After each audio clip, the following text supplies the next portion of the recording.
혹독한 겨울이 지나고 이제야 진정한 봄을 맞이합니다. 우리 신임 이재명 대통령이 그 대선 후보 시절에 자신의 SNS에 올려서 많은 관심을 받았던 명문장 중에 하나입니다. 단언코 우리 한국말로 딱 한 글자로 사람을 감동시킬 수 있냐라고 묻는다면 만만치 않지만 아마 그 한 글자는 다 이걸 꼽지 않을까요? 봄입니다. 봄. 이것은 세계인들이 또 사랑하는 단어이기도 합니다. 영어로는 스프링이죠. 모든 것이 튀어오르는 겁니다. 그냥 얼어붙었던 땅에도 죽은 줄 알았는데 때가 되어 봄바람이 불면 꽃도 풀도 튀어오릅니다. 평생 잠잘 것 같았던 개구리도 봄이 되면 튀어오르고, 그리고 꽁꽁 얼었던 강물들도 다시 흐르며 물고기들이 튀어오릅니다. 그걸 바라보는 우리의 마음도 조금씩 튀어오르는 게 봄이죠. 자, 그런데 오늘 이제 본문 말씀을 한번 생각해 보려고 합니다. 예수님의 이 위대한 기적, 사복음서에 다 기록되어 있는 오병이어 기적, 이 기적이 언제 일어난 걸까요? 그게 바로 한 3월쯤 이스라엘의 이제 봄입니다. 자, 그런데 성도님들, 봄이 되어도 여전히 마음은 겨울을 보내시는 분들이 많습니다. 지금 여름이 가까이 오는데도 지금 우리 성도님들 중에 마음의 겨울을 보내시는 분들이 왜 없겠습니까? 당시도 그랬습니다. 로마의 지배로 힘겨웠던, 그리고 가난과 씨름했던 수많은 군중들이 예수님께 다가왔습니다. 그리고 예수님을 따르던 제자들은요, 바로 앞전장에 뭐가 있었냐면 세례 요한의 참수가 있었죠. 그 소식을 듣고 마음들이 다 얼어붙었습니다. 근데 그 순간 예수님께서는 잠시 쉬자 하시더니 한 어린아이의 헌신한 그 도시락을 가지고 함께 나누며 위대한 기적의 현장, 수많은 신학자들이 말하는 것처럼 하나님 나라의 모형이 이때 일어납니다. 자, 지금도 마찬가지입니다. 요한복음에 보면 성령이 아니고서는 하나님 나라를 볼 자도 들어갈 자도 없다고 하셨습니다. 분명한 겁니다. 오늘도 성령께서 함께 하시지 않으면 우리는 하나님 나라를 알 수도 없고, 그러나 성령께서 함께 하시면 오늘도 우리는 하나님 나라를 맛보며 나아갑니다. 그 하나님 나라는 우리 한번 좀 읽어볼까요? 로마서 14장 17절 쉬운 성경 버전입니다. 같이 읽겠습니다. 시작. 하나님의 나라는 음식이나 마시는 것이 아닙니다. 하나님의 나라는 성령님 안에서 오는 의와 평화와 기쁨에 있습니다. 어디서 많이 들어봤죠? 마찬가지입니다. 우리가 늘 부르는 찬송가 같습니다. 따스한 성령님 마음으로 보내.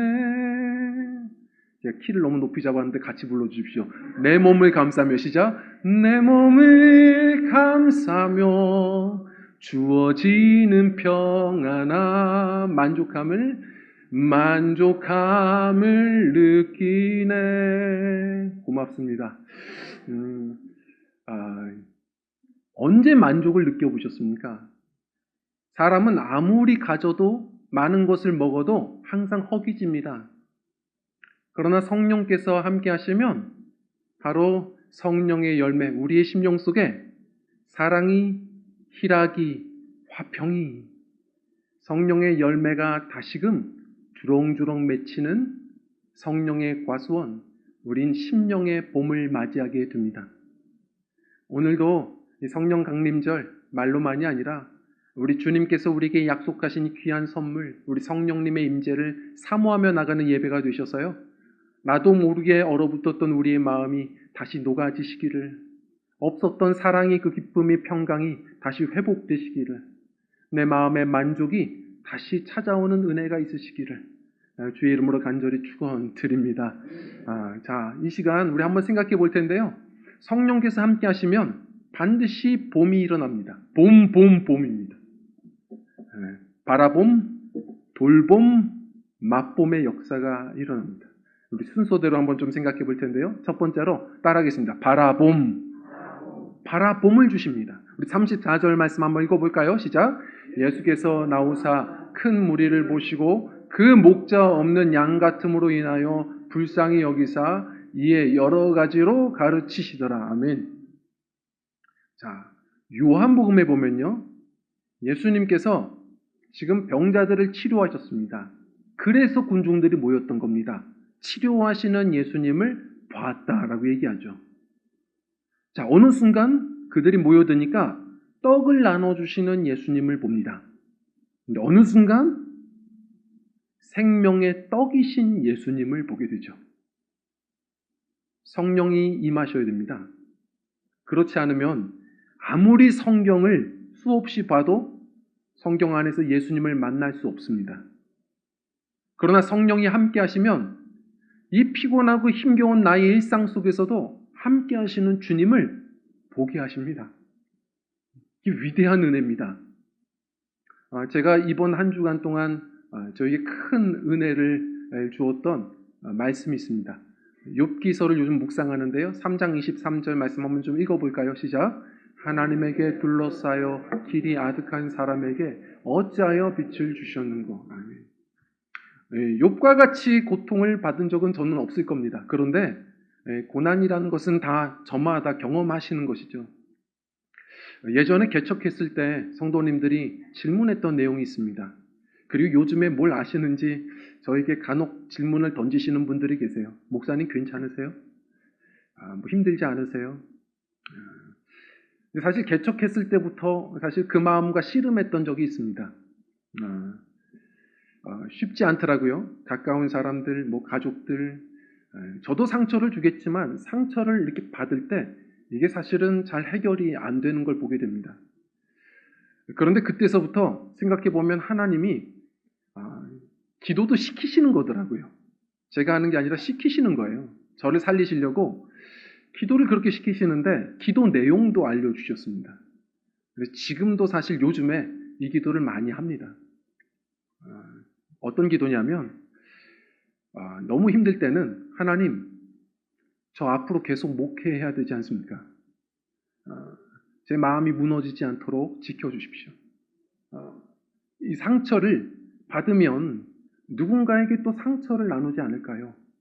하나님, 제 마음을 치유해 주시고 주님의 사랑으로 덮어 주십시오. 그렇게 기도를 하게 됩니다. 그래서 요즘에도 그 은혜를 좀 많이 경험하며 삽니다. 좀 신기하잖아요? 그렇게 기도하고 나면 하나님이 어떻게 일을 하시냐면 늘 똑같은 것 같아요. 제가 바라보는 관점이 순식간에 하나님이 바꾸시더라고요. 문제만 보이던 제가요, 어느 순간 다른 게 보입니다. 정말 힘든데 갑자기 옆을 보잖아요. 없었던 아이가 저렇게 태어나서 똘망똘망 저를 또 쳐다보는 거 보면 신기한 겁니다. 또 웃게 돼요. 그리고 또 개척을 하면서도 만만치는 않았지만 참 순간순간 보면 개척하지 않았으면 만날 수 없었던 소중한 분들을 많이 만나게 됩니다. 그리고 가끔은 그런 얘기도 하세요. 목사님 기도해 주셔서 감사해요. 제가 요즘 많이 은혜를 체험하고 있습니다. 저희 가정이 회복되었어요. 저희 가정은 지금 힘든데 저희 가정이 회복됐어요. 이렇게 얘기하면 속상한 게 아니고요. 정말 위로가 됩니다. 어떤 위로냐면 하나님이 안 계시는 줄 알았는데 안 보였거든요. 사방이 안 보였는데 보니까 곳곳에서 역사하고 계시고 일하고 계시는 거예요. 제가 안 보려고 하면 안 보입니다. 신기한 건 욥과 같은 거예요. 욥은 아무리 고난을 받아도 계속 하나님 하면서 끝까지 기도하잖아요. 하나님은 은혜 주시는 거예요. 욥기서 3장 1절에 보면 자기가 태어난 생일을 저주해요. 왜 저 태어나게 하셨냐고. 그렇게 힘든데 그러면서도 기도하잖아요. 그런데도 제가 죽지 못하는 건 하나님께 둘러싸여 있습니다. 하나님이 저를 겹겹이 싸고 계십니다. 믿음의 눈으로서 보면요, 겹겹이 일하고 계시고 겹겹이 함께하고 계신다고요. 성령께서 함께 하시면요, 지금도 내 삶 속에 함께하고 계시고 일하고 계시는 주님을 만나게 됩니다. 놀라운 겁니다. 우리가 뭘 가져서가 아닙니다.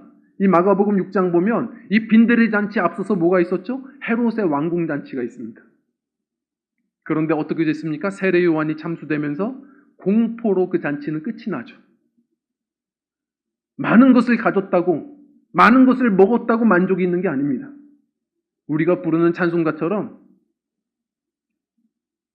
내 주 예수 모신 곳, 초막이나 궁궐이나 내 주 예수 모신 그곳이 빈들여도 됩니다. 그 어디나 하나님 나라입니다.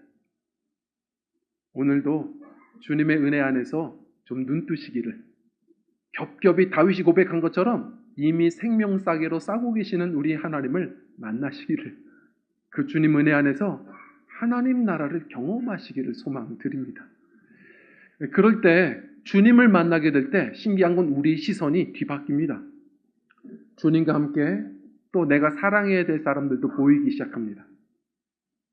오늘의 말씀을 보면요, 예수님께서 수많은 곤중들을 보는데 긍휼의 시선으로 봤다고 합니다. 가만히 보십시오. 예수님이 사람들을 볼 때에는 항상 같이 쓰는 말이 있습니다. 그냥 보지 않고, 째려보지 않고, 예수님은 불쌍히 여기는 마음으로 보신다 하십니다.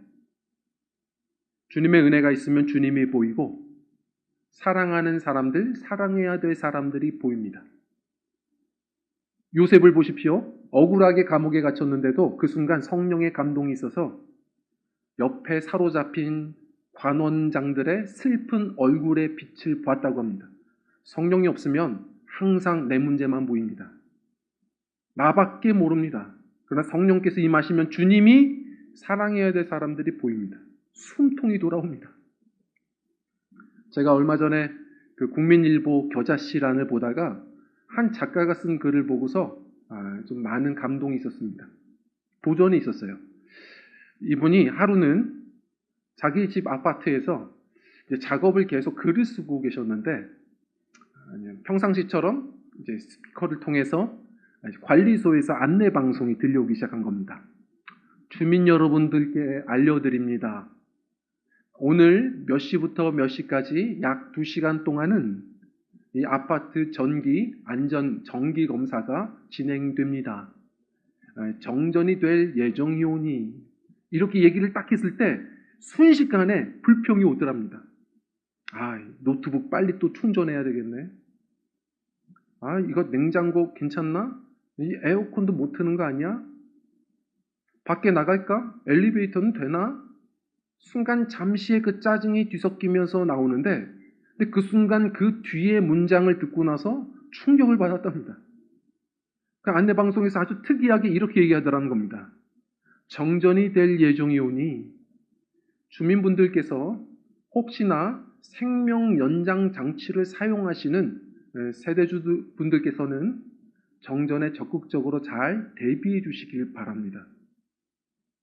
처음 듣는 안내방송이었습니다. 자신은 모르지만 이 동안에 사는 사람들 중에 여러 가구들의 소식을 아는 관리소장님은 뭔가 이유가 있어서 말했겠죠. 이 아파트 같은 동안에 자신은 전혀 알지 못했던, 그저 잠시의 불편함 때문에 불평이 나고 있었던 자신과는 상관없이 하루하루를 생명과 사투하며 사는 병상 위에 누우신 분들도 있는 거구나. 이 산소호흡기, 산소 발생기, 안전호흡기 이런 것들을 가동하지 않고서는 살 수 없는 그런 병상 위의 분들이 계시겠구나. 그러면서 그날 저녁부터 이분이 자신의 기도일기를 쓰는데 기도 문장 하나를 덧붙였습니다. 하나님, 제가 살아가는 이곳에 많은 병자들이 있는 것 같습니다. 그들을 위로해 주시고 속히 치료해 주십시오. 그리고 저도 치료해 주십시오. 삶이 분주하다는 이유로 다른 사람의 아픔에 외면하고 다른 사람들의 삶에 공감하지 못했던 저의 좁은 시선과 마음을 치료하여 주십시오. 기도하기 시작했답니다.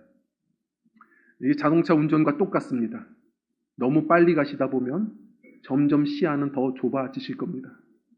때로는 잠시 이렇게 예배하며 좀 멈추시고, 사이드 밀러도 보시며 함께하는 사람들도 좀 보시고, 우리 성령의 은혜를 구하셔서 주님의 시선을 가지고 우리 주님도 사랑해야 될 사람들도 좀 보며 살아가시는 믿음들이 되셔서 시선으로부터 시작되는 우리 영혼의 봄이 다시 회복되는 은혜가 있으시기를 주 이름으로 축원드립니다. 그리고 두 번째입니다. 우리 함께 따라하겠습니다. 돌봄입니다. 우리 41절 말씀 읽어볼까요? 시작. 예수께서 떡 5개와 물고기 2마리를 가지사 하늘을 우러러 축사하시고 떡을 떼어 제자들에게 주어 사람들에게 나누어 주게 하시고 또 거기 나누심에 아멘.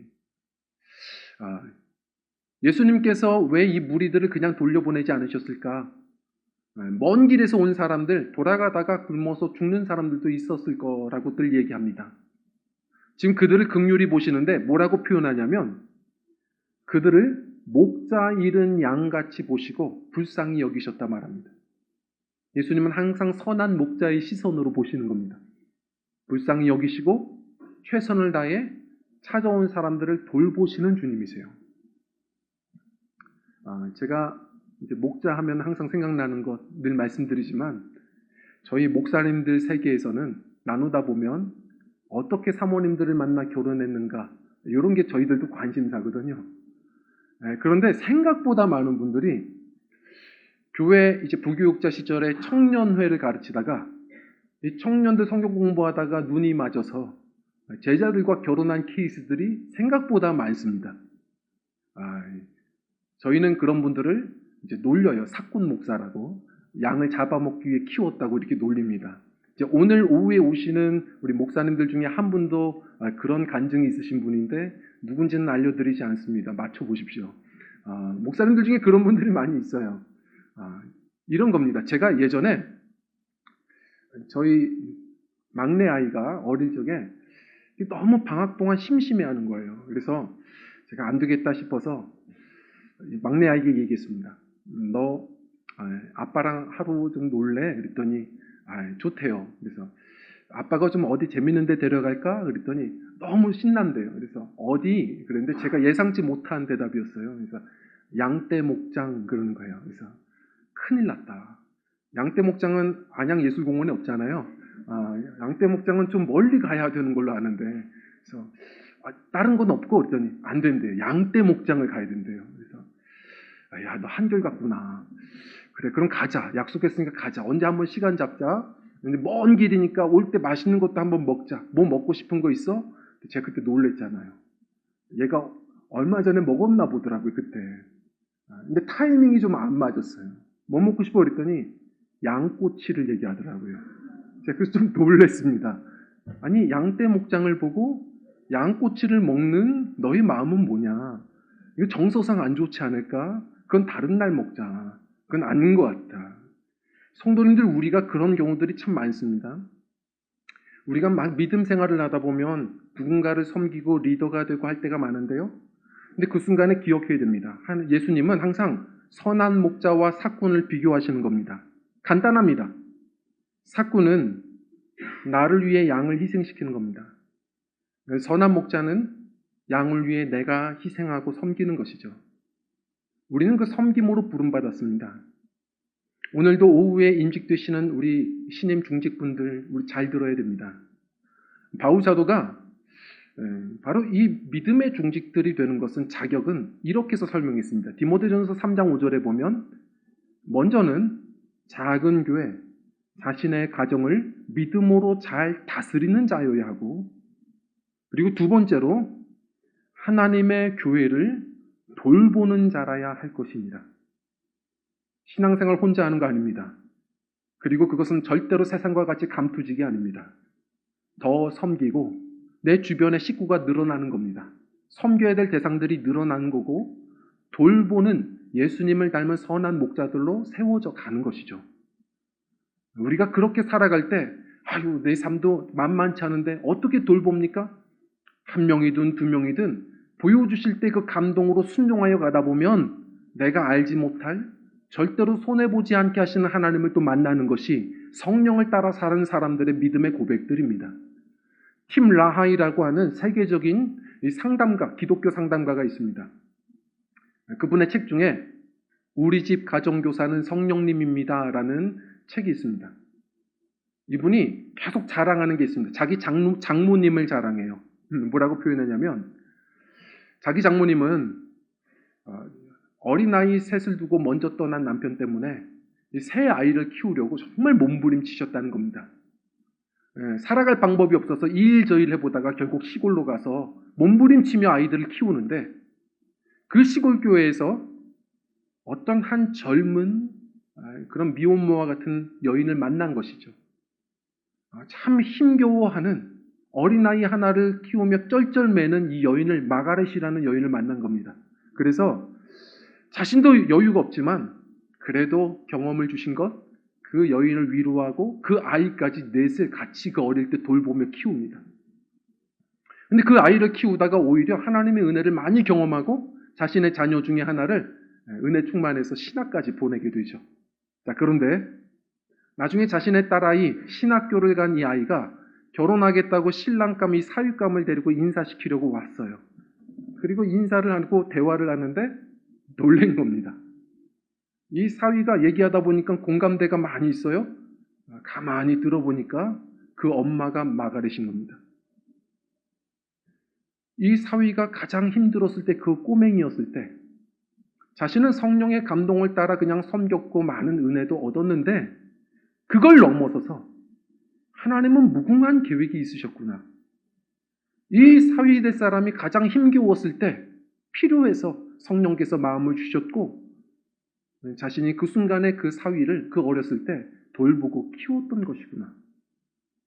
그런 경험을 하나님이 하게 하시면서 성령의 감동을 따라 우리가 살아가다 보면 결국 누군가를 돌보면 어느 순간 또한 내가 돌봄도 얻게 되는, 그래서 이 오병이어의 기적은 사도행전 2장 초대교회의 모습으로 다들 이야기합니다. 하나님 나라 모형이에요. 결국 혼자 살 수 없는 이 나그네 인생 속에 작은 천국, 돌봄의 공동체를 이루게 하시는 하나님이시라는 겁니다. 우리 성령의 사람들부터 우리 그 돌봄의 역사는 시작됩니다. 그 은혜로 돌봄의 공동체를 함께 세워갈 수 있는 믿음의 가정, 우리 드림교회가 되었으면 좋겠습니다. 그리고 마지막 세 번째입니다. 함께 읽겠습니다. 맛봄의 역사가 일어납니다. 예수님이 말씀하십니다. 너희가 가지고 있는 그것으로 섬겨라. 아니, 가지고 있는 게 없는데요? 그걸로 섬겨라. 결국 찾아보니까 어린아이의 도시락이 있었고 그것으로 나누다가 하나님 나라를 맛보게 되었죠. 놀라운 기적들을 맛보고 영혼까지 배부른 역사를, 생명의 떡이신 예수님을 만나게 됩니다. 성도님들, 이 역사는 계속되어집니다. 많은 분들이 얘기합니다. 제가 뭐가 있어서요? 제가 가지고 있는 게 없는데요? 그러면 주님 말씀하세요. 네가 지금 가지고 있는 것이 있다. 주시면 섬기겠습니다. 그런 거 없어요. 네가 가지고 있는 것으로 순종하면, 헌신하면, 살아가면 그 다음에 내가 일할 거야. 그것이 우리 예수님께서 하시는 일들입니다. 하나님 나라를 맛보게 하시는 거예요. 성경을 가만히 보십시오. 계속 이 말이 반복됩니다. 반복 훈련시키세요. 모세를 보십시오. 제가 무슨 힘이 있어서 이스라엘을 구원해냅니까? 네가 가지고 있는 것이 무엇이냐? 예, 지팡이입니다. 그거 가지고 가라. 결국 홍해를 가릅니다. 한 여인이 엘리사 선지자를 막 뛰어옵니다. 선지생도 중에 제 남편이 있습니다. 제 남편이 병들어 죽었습니다. 많은 빚만 지고 떠났습니다. 살아가는 것도 막막하지만 이 빚을 못 갚으면 저에게 남겨진 두 자녀 다 노비로 팔려가야 됩니다. 어떻게 해야 됩니까? 그때 엘리사가 기도하며 얘기하죠. 여인아, 네가 가지고 있는 것이 무엇이냐? 예, 기름 한 병입니다. 그것으로 시작하자. 이 모든 것을 아는 베드로와 요한은요, 한 번은 기도하러 성전 올라가다가 안진뱅이 거린을 만납니다. 그때 했던 말이 있죠. 네가 구하는 것, 금과 은은 내게 없다. 그러나 우리에게 있는 것이 있으니 그걸 주고자 한다. 나사렛 예수의 이름이다. 일어나 걸으라. 가끔은 우리 연로하신 우리 성도님들이 그런 얘기를 하실 때가 있습니다. 목사님, 저는 나이도 많고 이제 할 수 있는 것도 없고. 그건 천만의 말씀입니다. 하나님 나라의 역사를 모르시는 겁니다. 하나님은 다른 사람의 것으로 사용하시는 게 아닙니다. 성령의 사람들 깨닫게 하시고 가지고 있는 것을 통해서 위대한 일을 이루시는 분이십니다. 제가 얼마 전에 소개를 받아서 아직 보지는 못했는데 참 재미있어서 우선 소개는 좀 들었습니다. 이제 일본의 열도를 다 뒤집어 엎어버린 그 재미있는 책이에요. 할아버지 할머님들이 쓴 시들입니다. 이 재미있는 시를 이렇게 모아서 이제 판매를 했는데 이 베스트셀러가 됐습니다. 연로하신 할머니 할아버지들이 쓴 이 시집의 이름이 뭐냐면 참 웃깁니다. 사랑인 줄 알았는데 부정맥이에요. 막 오랜만에 가슴이 뛰어서 사랑인 줄 알았더니 부정맥이더라. 얼마나 처음부터가 충격적이고 재밌습니까? 그래서 그 시들을 읽다 보면요, 아주 짧아요. 그래서 쉽습니다. 그 내용 중에 이제 막 시작된 할아버지, 50대 후반의 할아버지가 이런 얘기를 합니다. 할멈, 걔한테 주는 사랑 나한테도 좀 주구려. 뭐 이렇게 쓰기도 하고요. 나카무라라고 하는 60대 후반 할아버지가 있는데 눈에는 모기를, 귀에는 매미를 기르고 있다. 어느 순간 눈에 뭐가 침침해지고 귀에도 웽웽거리는 것이 있는 것이죠. 멋있게 표현했어요. 제가 제일 재밌어하는 그 시 중에 하나가 야마다 92세 할아버지의 이야기입니다. 연상이 내 취향인데 이제는 없어. 너무 재밌지 않습니까? 제가 하고 싶은 얘기는 이런 겁니다. 할 수 있는 게 없는데요? 그렇지 않아요. 그 아침마다 메일로 오는 그 아침을 여는 햇살인가요? 그 이메일이 있습니다. 그거 클릭하면 항상 달콤한 글귀들, 시와 간증의 내용들이 있어요. 근데 이게 1000만 명 넘게 이 메일이 계속 전송된답니다. 바로 이 저자가 다른 것 없어요. 오늘날은 그냥 글만 쓰고 클릭만 해도 얼마든지 위로를 나눌 수 있는 세상입니다. 할 수 있는 게 없다니요. 안 하는 거죠. 카톡을 통해서도 얼마든지 사람들을 다시 위로할 수 있고 격려할 수 있습니다. 우리에게 가지고 있는 그거 지팡일지라도 기름 한 병일지라도 그것으로 하나님은 오병이어처럼 사용도 하십니다. 다른 것 없어도 우리에게 나사렛 예수 이름이 있습니다. 기도하면 됩니다. 많은 사람을 야곱과 같이 한 손으로는 지팡이를 의지하더라도 한 손으로는 죽을 때까지 오는 사람들을 축복하고 기도해 주면 됩니다. 하나님께서 우리에게 맡기신 것, 우리 주님이 주신 것은 또한 우리가 함께 또 섬기라고 주신 것 우리가 기억하면서 우리 다른 것 바라보지 말고 부러워하지 말고 네게 있는 것이 무엇이냐 그것으로 섬겨라. 우리 그럴 때 하나님께서 하나님의 일을 해나가시는 줄 믿습니다. 기억하십시오. 제가 오병이어 기적을 우리가 볼 때마다 저에게 주시는 음성이 있습니다. 그건 뭐냐면 너는 네 일에 나는 내 일 할게. 그겁니다. 제가 할 수 있는 것은 많이 없습니다. 언젠가 김동호 목사님이 그런 얘기 하더라고요. 목회를 하다 보니까 평생 사람의 힘으로 할 수 없는 것들이 너무 많더라. 그런데 그래서 많은 성도들이 이것 하자 그러면 안 됩니다. 저거 하자고 하면 또 그것도 못합니다. 물론 그것도 필요하고 현실적인 것도 중요하지만 결국은 교회는 믿음의 공동체다. 할 수 있느냐 할 수 없느냐를 묻는 게 아니다. 우린 전능하신 하나님이 계신다. 우리가 물어야 될 것은 해야 되는 것이냐 하지 말아야 되는 것이냐. 그리고 하라고 하셨느냐 하지 말라고 하셨느냐. 그건 묻고 할 수 있느냐는 것은 주님께 맡기고 가는 것이 믿음의 성도요 교회이다. 이렇게 고백하시더라고요. 이 믿음 가지고 주님께서 우리에게 주신 귀한 꿈과 소명이 있다면 기도하며 우리 믿음으로 또 전진하여 하나님 나라의 역사를 귀히 경험하며 사시는 믿음들이 되셨으면 좋겠습니다. 우리 말씀을 정리합니다. 언젠가 저에게 추천해 주신 폭삭 소가수다. 그 드라마의 마지막 장면은 지금까지 계속 쟁쟁하게 기억이 납니다. 그 주인공 오해순 씨, 평생을 억척스럽게 산 이 여인이 결국 어느 순간 벌써 남편을 먼저 떠나보내고 홀로 70대 인생을 살아갑니다. 근데 자신과 똑같이 생긴 똑 닮은 금명이란 딸아이가 때마다 찾아와서 자기가 대화를 걸어주죠. 엄마의 인생은 어땠어? 엄마의 인생도 나름 참 빛이 났어. 그러면서 이야기하죠. 딸아, 인생은 봄, 여름, 가을, 겨울로 가는 게 아니더라. 겨울, 겨울이다가도 봄, 봄으로도 가더라. 그러면서 남편을 그리워하며 웃으면서 썼던 시가 낭송이 되죠. 당신을 만난 9살 적부터 여적지 당신 덕에 나 인생이 만날 봄이었습니다. 참 아름다운 시 아닌가요? 성도님들, 우리도 마찬가지입니다.